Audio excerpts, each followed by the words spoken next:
রোজার নেকি 700 না 7,000, 7 লক্ষ না 7 কোটি, 1 কোটি না 1,000, 1 লক্ষ কোটি না 100,000 কোটি, কোনোদিন কোনো মানুষ মাপতে পারবে না। কারণ আল্লাহ রাব্বুল আলামিন বলছেন, আমি নিজে হাতে তার পরিণাম প্রদান করব, তার বদলা আমি নিজের হাতে দেব। এখন আল্লাহ রাব্বুল আলামিন যদি আমাদেরকে বদলা নিজের হাতে দেয়, বলেন তাহলে বদলাটা কি হবে? সম্মানীয় উপস্থিতি, রোজা রাখার উপকারিতা, রোজা আমাদের জন্য কি কি উপকার বয়ে আনে? উপকার বয়ে আনে, সিয়াম থাকা অবস্থাতে মিথ্যা বলা যাবে না। যেমন মিথ্যা বলা যায় না, সিয়াম থাকা অবস্থাতে দাড়ি চাচা যাবে না, সিয়াম থাকা অবস্থাতে কোনো হারাম কাজ করা যাবে না, সিয়াম থাকা অবস্থাতে যে কোনো হারাম কাজ, যে কোনো অশ্লীল কাজ, যে কোনো খারাপ কাজ, যে কোনো হারাম কাজ রোজা থাকা অবস্থাতে করতে পারবেন না, নচেত আপনার রোজা যাবে। না খেয়ে থাকলো আর মিথ্যা কথা বললো, না খেয়ে থাকলো আর মিথ্যা কথা বললো, তার কোনো উপকার আসলো না। ঠিক ওই ব্যক্তি সারাদিন রোজা থাকলো কিন্তু মিথ্যা পরিত্যাগ করতে পারলো না, তার সিয়াম না থেকে মিথ্যা কথা বলার সমপরিমাণ। তাহলে আমরা রোজা থাকা অবস্থাতে মিথ্যা কথা বলে থেকে সাবধান থাকি, হারাম থেকে বেঁচে থাকার সাবধানতা অবলম্বন আমরা খুবই কম করি। রোজা থাকা অবস্থাতে ঝামেলা করতে যদি কোনো ব্যক্তি আসে, এটা আমাদের ঈমান আকীদা হতে হবে। মারিয়াম আলাইহিস সালাম সেই দিন বলেছিলেন, লা ফালা ইউকাল্লিমুল ইয়াউমা ইনসিয়া, আজকে আমি রোজা আছি, আমি কারো সাথে কোনো কথা বলবো না। রাসূলুল্লাহ সাল্লাল্লাহু আলাইহি ওয়াসাল্লাম এই মর্মে বলেন, তোমাদের সাথে রোজা থাকা অবস্থাতে যদি কেউ ঝগড়া করতে আসে বা বিদণ্ডায় যদি জড়িত হতে আসে, তাহলে তুমি বলো আমি সিয়াম আছি, অর্থাৎ আপনার সাথে আমি কথা বলতে অনিচ্ছা পোষণ করছি। এটা হচ্ছে রোজা থাকা অবস্থাতে।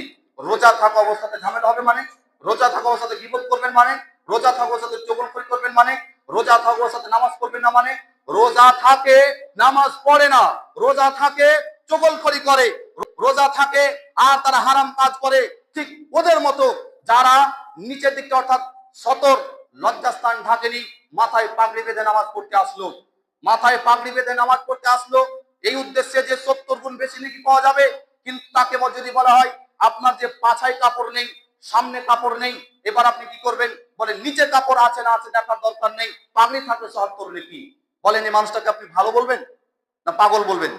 ঠিক তারা ওই রকম যারা রোজা রাখে, সে সাহারি খেলো ফজর নামাজে আসলো না, ঠিক তারা সেরকম ফজর সাহারি খেলো জোহরে আসলো না, মাগরিবে আসলো না, সাহারি ইফতার করার পরে মাগরিবের পরে তারা কোথায় কি হারিয়ে গেল, যেন মনে হয় সবগুলি ভূতরে ভূতগুলি কোথায় যেন রাত্রিবেলা হারিয়ে গেল, কোথায় যেন খুঁজে পাওয়া যাচ্ছে না। আপনি রোজা রাখবেন, নামাজ পড়বেন না, আপনার উলঙ্গ থাকায় মাথায় পাগড়ি বেঁধে নামাজ পড়ার মতো।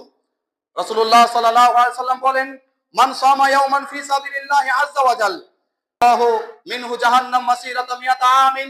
কোন ব্যক্তি যদি একটি রোজা রাখে আল্লাহর সন্তুষ্টির জন্য, খুব মনোযোগ সহকারে শুনবেন এই হাদিস পড়া, আল্লাহর সন্তুষ্টির জন্য, আল্লাহকে খুশি করার জন্য, আল্লাহকে রাজি করার জন্য যদি কোনো ব্যক্তি একটি ফরজ সিয়াম পালন করে, কটা ফরজ সিয়াম বললাম?